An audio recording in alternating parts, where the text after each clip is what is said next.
여러분 안녕하십니까? 홍해걸입니다. 한국인의 평균 수명은 78세입니다.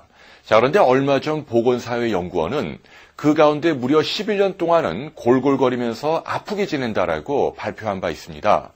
그래서 오늘은 어떻게 하면 아프지 않고 건강하게 무병장수할 수 있는지 제가 생각하는 3가지 방법을 여러분에게 알려드릴까 합니다. 첫 번째로 말씀드릴 수 있는 것은 만보계입니다. 다리품을 많이 팔아야 오래 살 수 있기 때문이죠. 여러분도 알다시피 걷기는 우리 혈관을 맑고 깨끗하게 만들어서 뇌졸중과 심장병을 예방할 수 있습니다. 그리고 췌장의 부담을 덜어주니까 당뇨를 예방하는 효과도 있습니다. 게다가 스트레스로 날이 잔뜩 곤두서 있는 여러분의 교감신경을 부드럽게 누그러뜨릴 수도 있습니다. 걷기 애호가죠. 원로 한글학자인 한갑수 씨가 몇 년 전 저와의 인터뷰에서 털어놓은 에피소드를 말씀드리고자 합니다. 자택에서 친구와 얘기를 나누던 도중에 손자가 자신이 아주 애지중지하던 중국 당대의 오리문양 도기를 깨뜨렸다는 거죠. 그러나 논란 쪽은 오히려 수백만 원을 호가하는 갑오가 깨졌음에도 너무나 태연하기만 한 자신을 곁에서 지켜본 친구였다고 합니다. 이른바 뚝성이라고 하죠. 갑자기 화를 벌컥 내고 분노가 치밀어 오르는 현상을 얘기하는데요. 이런 뚝성을 내지 않는 도량도 한갑수 선생의 해석에 따르면 평소 걷기로 단련된 본인의 마음가짐에서 비롯됐다고 하는 것이죠. 이 뚝성이라고 하는 것은 순우리말로 홧김에 벌컥 성을 내는 것을 의미하는데요. 건강에 백해무익합니다. 전문가들은 하루 10,000보 정도의 다리품을 팔 것을 권장하죠.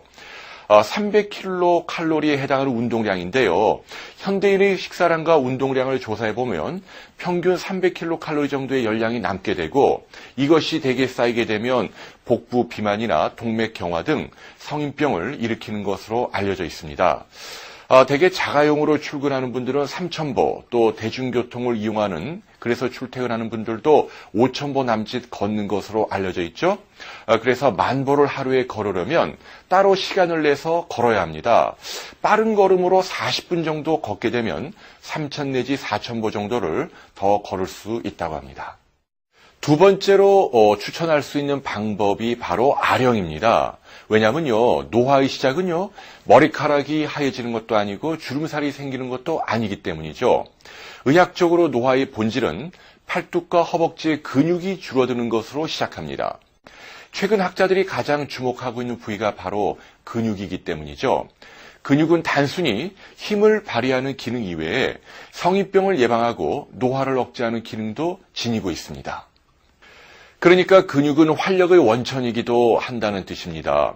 매사에 축축 늘어지고 피로에 허덕이는 분이 있다면 값비싼 보약을 사 먹기보다 아령으로 근육을 키우는 것이 바람직합니다. 그리고 근육은 거대한 난로 역할도 합니다. 신진대사 과정에서 불가피하게 생기는 많은 노폐물들을 우리 근육 안에서 연소시키기 때문이죠. 운동선수들이 훨씬 많은 밥을 먹는데도 뚱뚱해지지 않는 이유도 근육에 비결이 있는 거죠. 근육에서 음식으로 섭취한 잉여 열량을 모조리 태워 없애기 때문이죠. 여러분들도 앞으로 사무실이든 집이든 짬짬이 시간을 내서 아령 운동을 꾸준히 해주시기 바랍니다. 자, 마지막 3번째로 제가 여러분에게 말씀드리고 싶은 것은요, 줄자를 구입하자는 것입니다. 타겟은 여러분의 뱃살입니다. 여러분, 뱃살은 더 이상 관록의 상징이 아닙니다. 자기 관리에 소홀했다는 부끄러운 증거일 뿐이죠.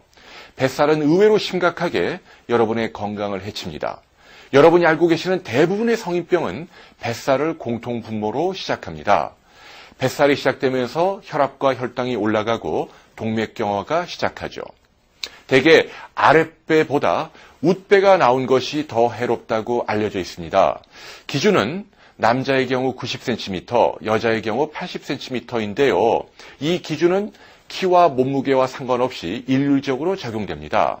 옷감 치수인 인치 단위로 환산을 해드리면 남자는 36인치 이상, 그리고 여자는 32인치 이상이면 의학적으로 복부 비만에 해당합니다. 허리둘레는 짧을수록 좋습니다. 수시로 줄자를 통해서 여러분의 허리둘레를 재보시기 바랍니다. 허리둘레야말로 여러분의 명줄을 좌우하는 바로미터가 되기 때문이죠. 오늘은 신년을 맞이해서 무병장수할 수 있는 손쉬운 3가지 실천사항에 대해서 여러분께 말씀드렸습니다. 고맙습니다.